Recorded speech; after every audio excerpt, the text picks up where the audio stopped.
Kumusta sa lahat? Mahal na mga manonood. Tinatanggap ko kayo sa channel Demet Ozdemir ay nawasak pagkatapos ng balita tungkol sa cancer ni Enjan Accurec.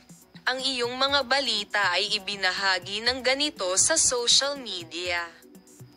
Kamakailan ay gumawa ng pahayag si Demet Ozdemir tungkol sa kanyang relasyon sa kanyang kasintahan na si Enjan Accurec. Si Demet Ozdemir at Enjan Accurec, na palaging nasa agenda muli sa kanilang pag-ibig, ay naging isang tagahanga ng konsyerto ng gwapong aktor na si Enjan Accurec sa aming kasalukuyang pangungusap. Nagsalita ka tungkol sa suporta ni Demet Ozdemir sa panahon ng matagumpay na pakikipaglaban ng aktor na si Enjan Accurec sa sakit.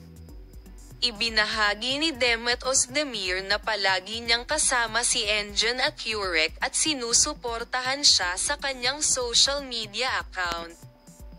Ibabahagi namin sa iyo ang pinakabagong mga balita at mga pag-uunlad tungkol sa kalusugan ni Enjan Accurec, na nagamot para sa cancer at sumailalim sa operasyon.